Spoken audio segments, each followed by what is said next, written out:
On the day of the engagement party, Tiffany was absent. I went to look for her, but found her nestled in another man's arms, her face filled with disdain. Tiffany is just my lapdog. He'd postpone the engagement just so I'd marry him. Later, I did marry someone else, but she knelt before me, begging me to come back. In college, after Tiffany's first love went abroad, she seemed to become a different person, changing boyfriends 6 or 7 times a month. After being scolded by her family, she finally set her sights on me. I'm bored anyway, be my boyfriend. Her friends burst into laughter. Everyone was watching for a joke. But I still agreed, okay. Tiffany asked me to buy things for her, but when I returned, I overheard her bragging, "Didn't I tell you Ethan is my lapdog? All I have to do is beckon, and he comes. Now that I have a boyfriend, Grandpa won't bother me about what I do outside anymore." Tiffany's friends said, "Tiffany's smart. With covering for you, no one will know what you're up to out there." I pushed the door open and entered. Everyone looked at me and exchanged glances. "What? You don't want to?" Tiffany raised her eyes, gently lifted my chin with her hand, her gaze arrogant. I lowered my head and whispered, "No." Everyone knew I liked Tiffany. Because she saved me when we were young, I clung to her like a shadow.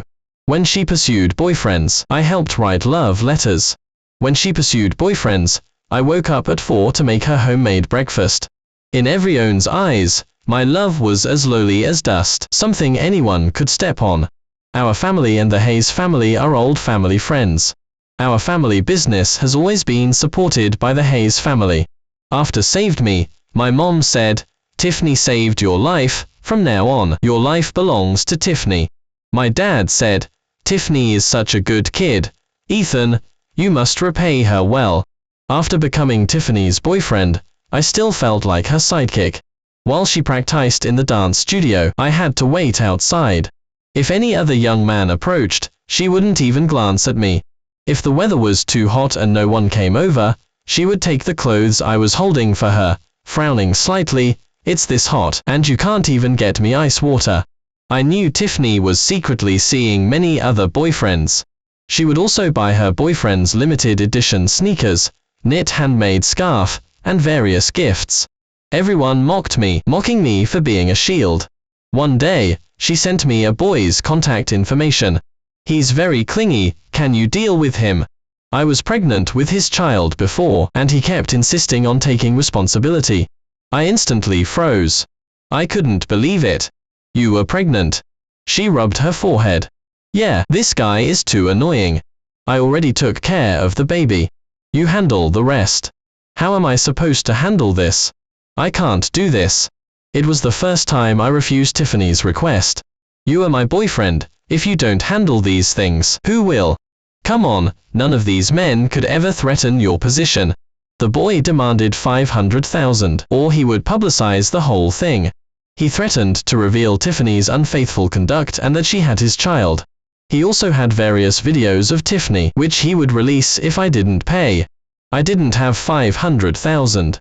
I called Tiffany. "You are calling me for such a small sum. Just deal with it." "Yes, $500,000. For at that time, it was a small sum. But not for me. To get that $500,000, I worked hard to earn money. Even with my past savings, it wasn't even $200,000 combined. The boy looked at me with pity, seeing how pathetic I was. After I gave him the money, he didn't trouble me anymore. He just gave me a look of pity. Later, whenever her breakups led to disputes, she'd hand them over to me to resolve. I desperately needed a lot of money. Sometimes, I had no choice but to ask Tiffany for money. Tiffany said, "I saved your life, and you are quibbling over such a small sum." During college, I started taking on some of my family's work. Tiffany's messes were always left to me. We maintained this toxic relationship until I was 25. We had been dating for so many years that both sets of parents were already discussing engagement matters. Perhaps thought such a life wasn't too bad, and she agreed to the engagement. Today was my birthday. Tiffany said she would come to my office today to discuss engagement matters. But I waited until 10 o'clock, and she still hadn't arrived. I called Tiffany. There was no answer. My brow furrowed. The engagement party was just a week away, and some matters urgently needed her confirmation. I called Tiffany's friends. The sound on their end was noisy. Yes, Tiffany's with us. Caleb returned today, we are celebrating. What, is Ethan checking up on you now? A burst of laughter erupted on their end. After the laughter, Tiffany's not so clear voice came through, Ethan's cool. Hang up, it's bad luck. Why answer his call when we are having such a good time? The call was abruptly cut off, the lively sounds on the other end instantly vanished, leaving only the cold silence on my side. Standing on the skyscraper, I watched the pedestrians below, my heart growing colder and colder. Negotiating a partnership with Tiffany. I handled it myself, but Tiffany only sent her assistant. The assistant was arrogant. Ms. Tiffany said that on the profit margin, your side needs to concede another 20%. Just then, Tiffany and Grace passed in front of me. Grace suddenly chuckled. I didn't expect Ms. Tiffany's assistant to be so disrespectful to Mr. Ethan. If you give up another 20% on that project, wouldn't Mr. Ethan be working for free? Tiffany shot me a disdainful glance. He owes me this. This is business, what's all this talk about owing, or not owing? Grace gave Tiffany a cold look. About that life debt Ms. Tiffany talks about, I heard you were both rescued by the police, didn't I? When you two were kidnapped, it was clearly the police's merit. How did you claim all the credit? After finished speaking, she sat directly beside me. Her face held a clear smile. Mr. Ethan, how about partnering with our company? After all, Tiffany is already declining in some people's hands. Hearing this, Tiffany instantly became furious. She actually picked up a chair and threw it at me. I didn't even have time to react. The next moment, Grace shielded me.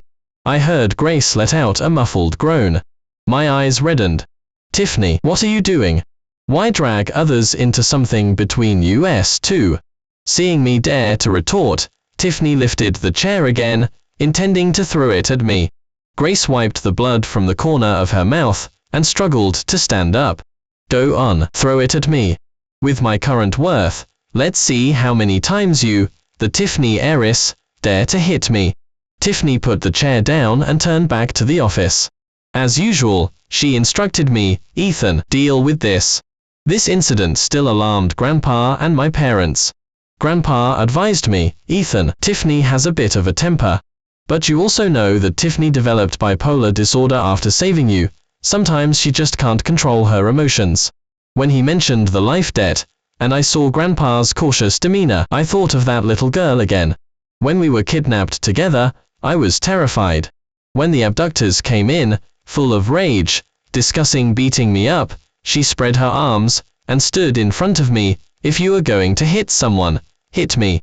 I, who had never been protected before, felt like I had seen a ray of light.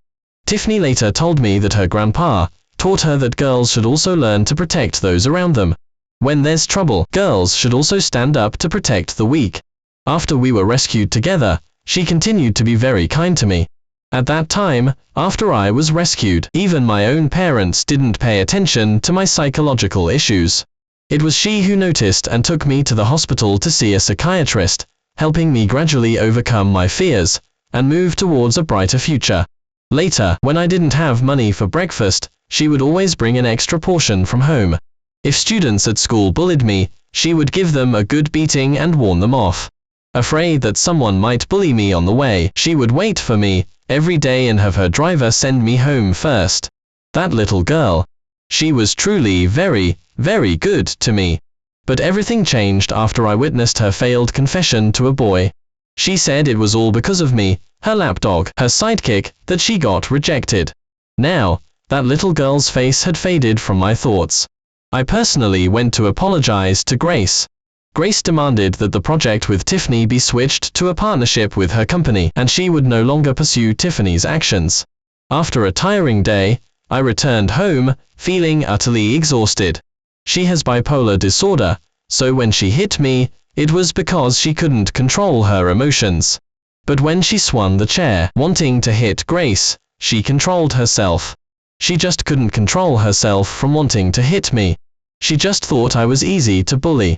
She thought I was merely a dog by her side, to be trampled upon at will. Later, I found Tiffany. Let's call off the engagement. Tiffany abruptly grabbed my collar and looked at me coldly. Just because you partnered with Grace's company, you think you've climbed the social ladder with her. I'm not calling off the engagement with you. You and they conspired to make Caleb leave me back then. I won't let you off the hook. Looking at Tiffany in front of me, I felt an intense loathing for her for the first time. I rubbed my temples, but still explained. I've said it many times, Caleb's departure had nothing to do with my parents, and even less to do with me. Tiffany looked disgusted. Do you think I'd still believe you now? Stop talking so much, and go make me breakfast. Don't forget, you owe me this. Yes, I owed her. I owed that little girl who, even bruised and swollen from a beating, lying on the ground, still smiled, and told me not to worry. I owed that little girl, who used her own pocket money to take me to the doctor. I owed that little girl, who waited outside the classroom every time for me to go home. I finally emphasized, since you are not going to call off the engagement, then the subsequent procedures will continue. The day before the engagement party, I still confirmed the schedule and time with Tiffany. After all, this engagement party wasn't just for the two of us.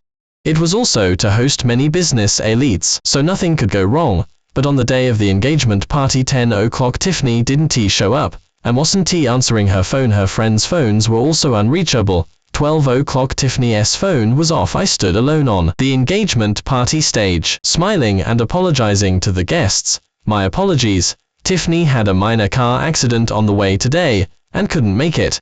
Please enjoy the food and drinks. The crowd murmured, looking at me with sympathy. Everyone understood that the car accident I spoke of was merely an excuse. I smiled, handling each one. At 3 in the afternoon, the guests dispersed. I had already had someone investigate Tiffany's whereabouts. When I arrived, she was nestled against Caleb. Her face was full of disdain. Ethan is just my lapdog. Even if I didn't show up for the engagement party today, he postponed the date and begged me to marry him. I looked coldly at Tiffany. Our eyes met. Tiffany, Ethan, what's with that look? Am I wrong? I walked over, picked up a nearby glass, and splashed a drink onto Tiffany. That girl from before, with a splash of my drink, finally faded from my thoughts. I ran out as if escaping. Tears streamed down my cheeks. Outside, a strong storm drenched the engagement party suit I was wearing. Suddenly, a shadow appeared overhead. An umbrella appeared above my head. Grace, it's quite cold, getting drenched in this weather. Grace asked nothing. I wonder if I might have the honor of taking Ethan home. I got into Grace's car, and she immediately found a towel from inside to wrap around me. Wrapped in the warm towel, I noticed that Grace's dress was already soaked halfway through. I quickly averted my eyes, and found a towel for her too. Back home, my parents scolded me for losing face so badly today. I just felt exhausted, with no energy left to deal with anything. The next day, the largest investor in our company's biggest project directly pulled out. Their representative said, Mr. Ethan can't even handle such a small matter, so our company doesn't think he's trustworthy anymore. I knew what they meant. The company in my hands was just a small company. On the day of the engagement party, no one from the Tiffany family showed up. It was clearly at the Tiffany family's instruction. The investors had no reason to offend the Tiffany family for my sake. I called Grandpa. Grandpa, I'm sorry, Ethan. Our family business is all handled by Tiffany now. I don't have a say. After thinking for a long time, I still called Tiffany. I hoped Tiffany would help me out, considering our long-standing relationship. Hearing my purpose, Tiffany sneered. Haven't you recognized your place yet? You are just my lapdog. How dare you negotiate with me? Aside from Tiffany, my life was only my company. I didn't want to see my company collapse. But now, I didn't know who to turn to for help. Grace came to my company with a contract. Mr. Ethan, I can provide the investment you need. I calmly raised my gaze and looked at Grace. Then what does Ms. Grace want? Grace chuckled softly. Mr. Ethan, you don't need to be so tense. I admit I have ulterior motives. When it comes to you, I admit I like you. But purely from a business perspective, my investment in your company is because I see the potential in your company. What I require will be clearly stated and explained in the contract. At that moment, my anxious heart finally breathed a sigh of relief. The expression on my face relaxed slightly. Thank you, Ms. Grace. Our company will certainly not disappoint you. Tiffany soon learned about the company's capital injection. Tiffany called. Oh, so quickly climbed the social ladder with Grace. You must have put in a lot of effort and accompanied a lot of people to get with Grace, didn't you? She's willing to spend so much money on you. Did you sleep with her? Is she very satisfied with your skills? Hearing this foul language, I hung up the phone immediately. After hanging up, I blocked and deleted from all contacts. I even quickly blocked and deleted her on WhatsApp. Just looking at it felt like bad luck. I was also among those invited to Grandpa's birthday celebration. At the dinner that day, I saw Tiffany again. Upon seeing me, she still wore a haughty expression. With a single glance from her, her hanger-on surrounded me. Ethan, Tiffany's looking for you, don't leave. When they called me Ethan, their lips curled in a sneer. I just hadn't cared before. I looked coldly at these people.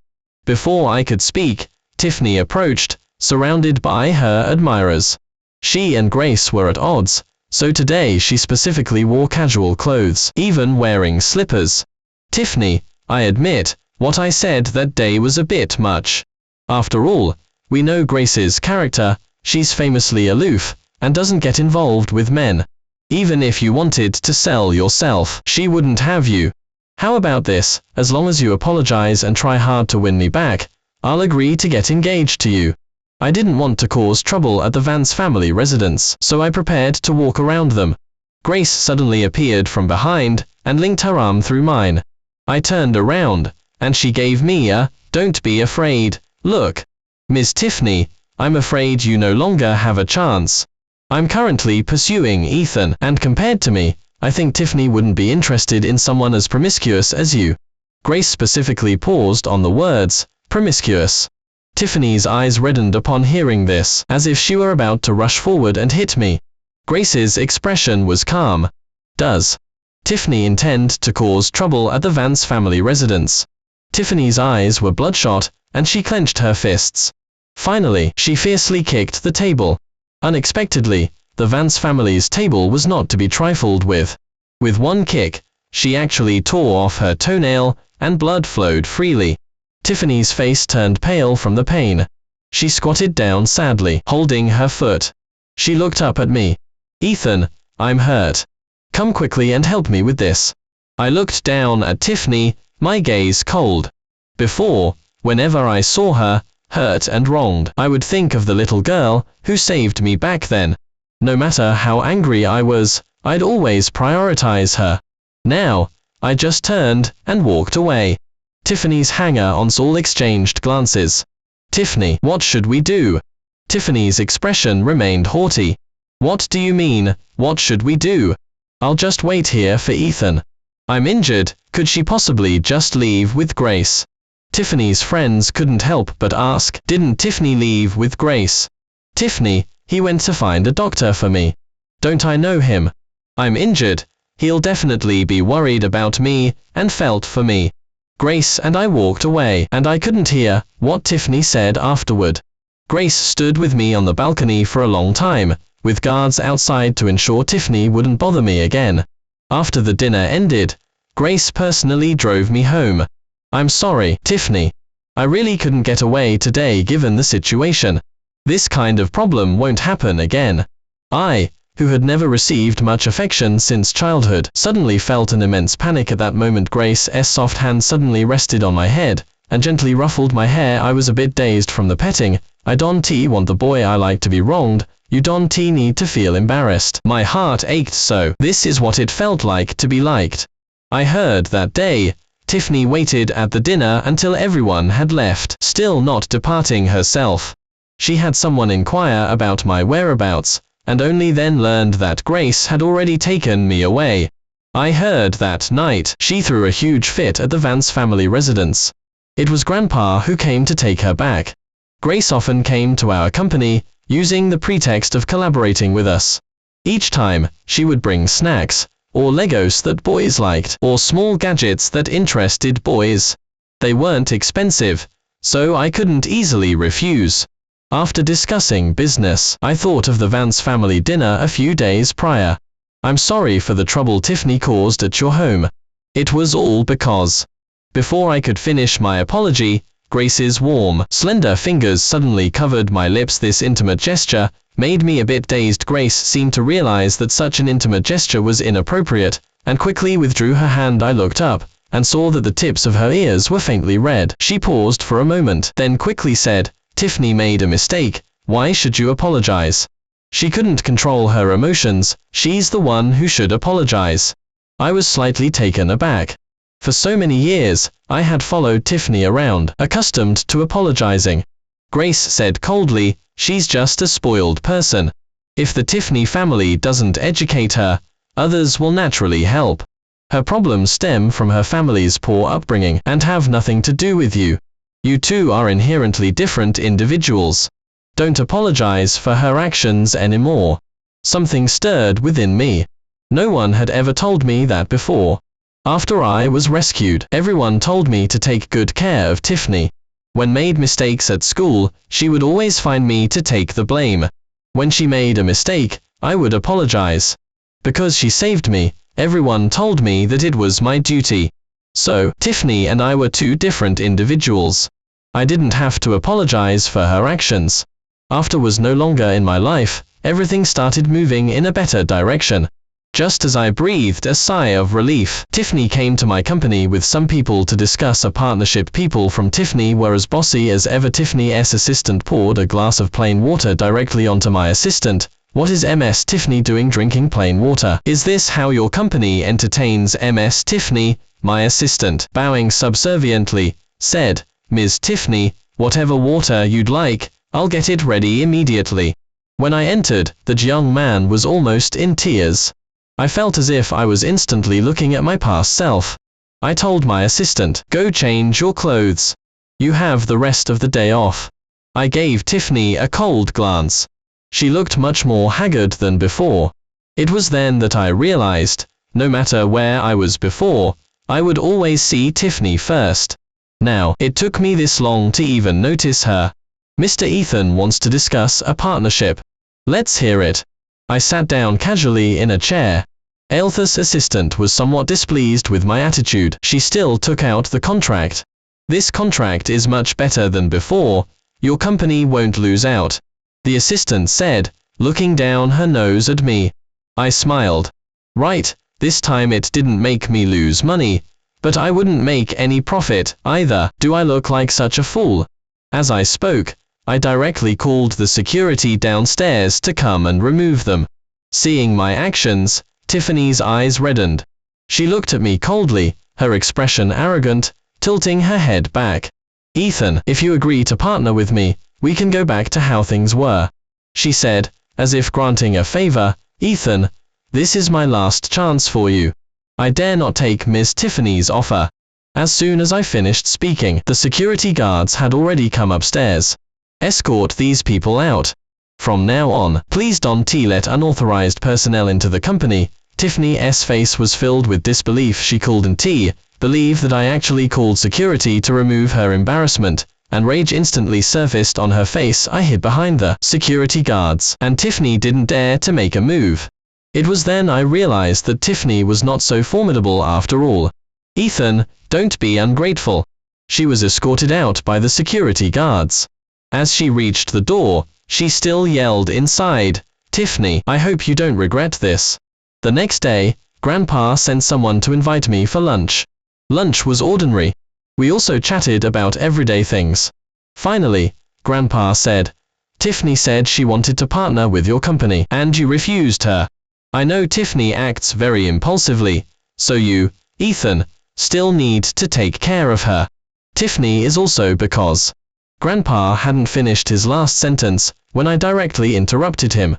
"Grandpa, I only came today out of respect for you. Since you weren't there for the engagement, Please don't say anything more about me owing Tiffany from now on. You must be aware of what Tiffany was like in college. Saying this, I handed him a list. This money is what I spent helping Tiffany deal with things in college, and also the money I put into subsequent partnerships with Tiffany. Of course, I'm not asking you to repay this money, I just want to say that the kindness from back then, I've repaid it. Back then, she protected me, but we were both rescued by the police. Having done all this, my conscience is clear. And please make it clear to Tiffany that from now on, we go our separate ways, no more contact, treat each other as strangers. After I finished speaking, I turned and left. This time, my steps were light, as if I had shed a heavy burden I had carried for years. As I exited, I saw Grace leaning against her car, her brow furrowed with unconcealed worry. The moment she saw me, her brows relaxed, and she walked towards me. "What are you doing here?" I asked suspiciously. "I came to pick you up," Grace said, leaning closer to buckle my seatbelt. She leaned so close that I caught a whiff of her subtle perfume. It was pleasant, just like her whole being. As soon as she buckled the seatbelt, she moved away, her proximity perfectly appropriate, without making me feel uncomfortable. Unsurprisingly, the Tiffany family began to retaliate. But I had long seen through Tiffany's tactics. After the engagement, and Tiffany's absence, I had already cut ties with anyone closely associated with the Hayes family. Now, the company's major projects were all settled. However, she still used despicable methods, trying to defame my company's products, and I had spent a lot of time recently dealing with these matters. When appeared at my company's entrance, I had just returned from a business meeting. Seeing me return, she immediately tried to grab my hand. Her complexion was visibly worse, pale, and her face had aged considerably. No amount of makeup could hide the weariness on her face. But upon seeing me, she was still haughty. "As long as you come back, I won't target you anymore." Whatever. I turned to enter the company. Just then, Grace's car arrived, and I walked towards her. "Ethan, do we have a guest?" Grace smiled, naturally stood beside me, and linked her arm through mine. "No, let's go inside and talk," I replied, returning Grace's smile. "She called you Ethan." Tiffany's eyes were red, and she wanted to rush forward. But by then, Grace and I had already walked into the company building. Tiffany was blocked by security at the entrance, unable to take another step. She was still shouting outside. But as I walked further away, her words became indistinct. If a relationship makes one very uncomfortable, then it's better to let go. After letting go, the sky is vast and the sea is wide. Collaborating with Grace was very easy. She was very honest, I didn't need to be guarded around her. Being with her was also very relaxed. She knew when to advance and retreat, and her affection was just right, never making me feel presumptuous. I understood then, this was what love truly was. Gradually, I even began to anticipate her arrival. Whenever she was coming over to discuss things, I couldn't help but look forward to it. May 20th. When she arrived, she hadn't said she was coming beforehand. After finishing my meeting, I entered the office and found her waiting for me, with a huge bouquet of roses. The moment I stepped into the office, I was met with a huge bouquet of roses. On the roses was also a deed of naming, for an island named after me. Grace's face was flushed with a suspicious blush. Does sending roses and an island seem too vulgar? I smiled and accepted the roses. Is this you trying to pursue me? Grace's face grew even redder, like a cooked shrimp. Yes. I pretended to think. Then I was just about to say I accepted, but she eagerly came over and covered my mouth. Her large hand was slightly sweaty today. Don't say anything yet, let me process this first.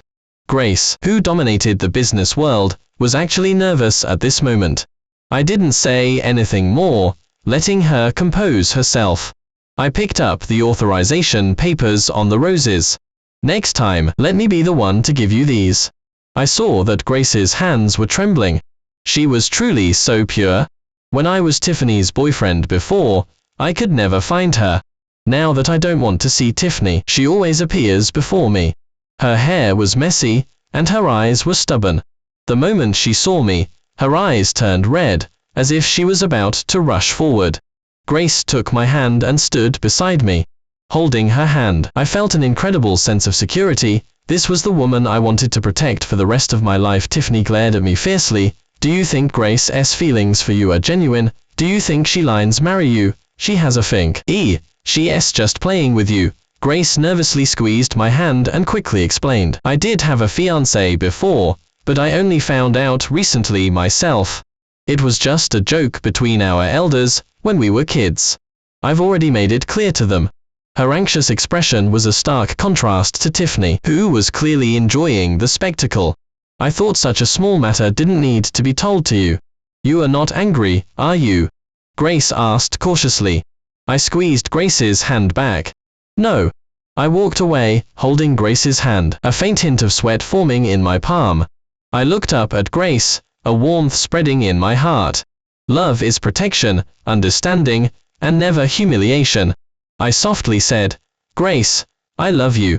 Grace instantly flushed crimson, not knowing where to put her hands or feet. It was the first time I truly understood what it meant to be flustered. Tiffany's assistant came to find me again, saying she was injured and hospitalized. I looked coldly at the assistant, who used to be so bossy to me. What does Tiffany's hospitalization have to do with me? The assistant was now exceptionally polite. I'd like to ask you to go see Ms. Tiffany, she keeps calling your name. I smiled and directly asked for them to be escorted out. Seeing that I wouldn't visit her, Tiffany threatened to jump from a rooftop. Grandpa also asked me to go persuade her again, promising she wouldn't bother me anymore afterward. I looked at Grace. My ex-girlfriend is hospitalized. I need to go see her. Grace's face froze, and she lowered her head. Not wanting to disappoint her, I took her hand.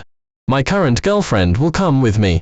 Dress beautifully, we are going to watch a show. Okay. Grace's brows relaxed. When I arrived at the rooftop, Tiffany was still standing on the edge, surrounded by people trying to persuade her. Ethan, you came after all. I knew you wouldn't let me die, right? When saw me, her eyes filled with triumph, as if she had me under her control.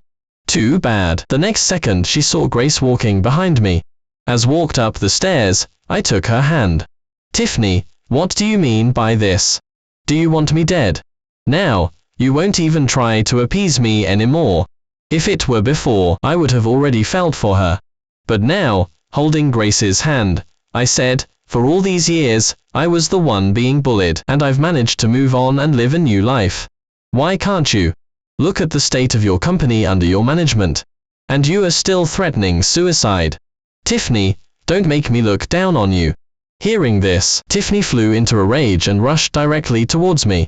Grace pulled me back, shielding me in her arms, and said coldly, what do you intend to do to my boyfriend? Tiffany looked at us in disbelief. You are dating her? I nodded. Tiffany watched as I embraced Grace, her eyes red, not taking another step forward. She asked me, if I were more outstanding than Grace, would you come back? She already knew the answer to the question, so I didn't reply. I left. Tiffany came down from the rooftop. I knew her too well. She cherished her life, she wouldn't jump. She hated being looked down upon the most. She also loathed her possessions being tainted by others. Time flew by, and autumn was nearing its end. Grace gradually integrated into my life, into my world, little by little. This day, I had just left the company. I saw the sunlight shining on the autumn's yellow ginkgo leaves, the ginkgo leaves spiraling down. I stretched out my hand, and caught a ginkgo leaf. The next moment, Grace's call came in. I have something to do today, so I can't pick you up. I'll have a friend come get you. Grace was being mysterious today. I arrived at a venue, and people passing by handed me a rose. They guided me inside. The open-air lawn was covered with countless roses, so dreamlike it felt unreal. Because there was a dinner party today, I was already wearing a custom-tailored suit. Walking step by step inside, I saw Grace standing there. She was wearing a wedding dress, smiling as she looked at me. Today, 5 years ago, was the day we first met. So, 5 years later, today, will you marry me? I looked at her nervous expression, her flushed cheeks, feeling as if it wasn't real. I covered my mouth, but tears streamed down uncontrollably. Grace saw my tears and immediately forgot everything else, rushing to wipe them away. What's wrong? Is it because I didn't discuss it with you? Okay, I agreed. I embraced her. How did you know I just received the custom ring? I put the diamond ring on Grace's hand. The diamond ring on her hand sparkled beautifully. Later, I found out that 5 years ago, it was because I handed her an umbrella in the library. She noticed me, working incredibly hard. She felt for me, but because I was someone else's boyfriend, she couldn't overstep. I also learned that several well-paying jobs I had back then were arranged by her. It turned out that even in my dark times, there was someone silently feeling for me. On the day of the engagement party, Grace held my hand, a bit nervous. Honestly, the day you agreed to my proposal, I couldn't sleep at all.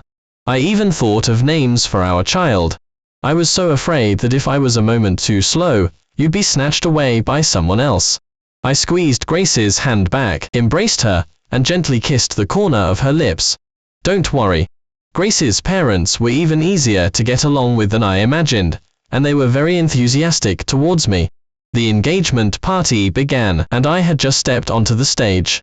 Tiffany, however, appeared out of nowhere and snatched the microphone from the host. She looked at me deeply. Ethan, I'm making one last effort for you. Will you? Before could finish, I gestured to a friend nearby to escort Tiffany away.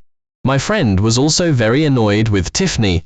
Seriously, sis, our toes are constantly cringing, we are really tired. There was a problem on stage, and I quickly comforted Grace. You weren't scared, were you? Grace's parents immediately stepped in to smooth things over, and afterwards, they came to comfort me. This engagement was still awkward for me, but it was completely different now.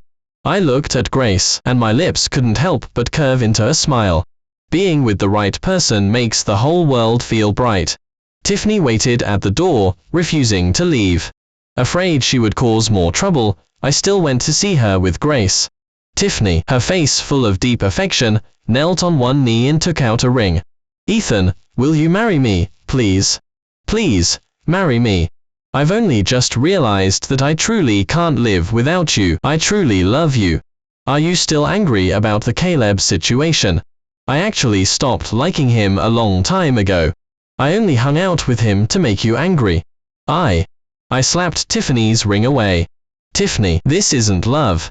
You've always only loved yourself. You are just spoiled, which is why you are so selfish and never look for reasons within yourself. No matter what, we can never go back to how things were. Grace took my hand. Ms. Tiffany, now Tiffany is my fiancée, please respect yourself. Grace held my arm. From now on, I'll pick you up for work and back home. I'm afraid someone might kidnap you. Okay, I nodded. Tiffany stood up and shouted at me, Tiffany, if Grace weren't here, would you still love me? I didn't expect that by not answering her that day, I would still leave her with hope. After the engagement, Grace brought me lunch every day to ensure I ate well. That day, she had something to do and was a bit late, so she had the driver deliver the meal first. As soon as the driver parked the car and stepped out, bending down to get the lunch container from the car, Tiffany's car crashed into it. She tried to kill Grace. The driver was in a car accident and lost both his legs. That day, the driver was supposed to go on vacation after that delivery to propose. Tiffany was charged with attempted murder. Grandpa rushed around, but he couldn't suppress the matter. Tiffany's former friends even publicly denounced her online, exposing many of her past misdeeds because of her crime. Tiffany was ultimately sentenced to 7 years in prison. Later, we visited the driver. The driver had a good attitude. He was very grateful he blocked the disaster for Grace. Because years ago, the driver was tricked into a pyramid scheme, and it was Grace who saved his life, taught him to drive, and gave him a new start. Grace felt very apologetic, compensated him and his family, and gave the driver shares in the company, ensuring he would be financially secure for life. Grandpa's body gave out after Tiffany's sentencing, and he passed away a few months later. After his death, out of consideration for Grandpa's past care, my parents held a funeral for him. We also notified Tiffany, who was in prison. Tiffany was temporarily allowed out for a few days.